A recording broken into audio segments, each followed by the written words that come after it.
proposamena iritsi zitzaigunean, bi aldiz pentsatu genuen, baina egia esan zalantza gehiegirik ez genuen izan aurrera egiteko, ez da? Benetan, indartsua den proiektu honen argitaldari izateko. Besteak beste, argitaletxetik behin baino gehiagotan hausnartzen genuen edo gogoeta moduan plazaratu dugun zerbaiti erantzuten diolako, ez da? Eta da, euskaraz oraindik ere gai eta genero asko lantzeko dagoela, hutsune garrantzitsua dagoela hor, gizarte gaietan bereziki, ez gizarte gaietan bakarrik, baina hortan ere bai. Eta proiektu honek, uste dut, hutsune hori neurri batean behintzat betetzen duela, ez da?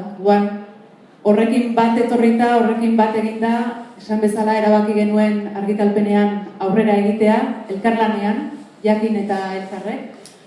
Aurretik ere, hainbat proiektutan elkarrekin, elkarlanean bide bat egin dute bi eragile hauek, bai sormenean, proiektuak sortzen, proiektuak sustatzen, proiektuak laguntzen, eta seguru nago iragan horrek lagundu duela oraingoan bezala oso modu naturalean da oso modu errazean elkar hartzea eta elkarrekin aurrera egitea, ez da?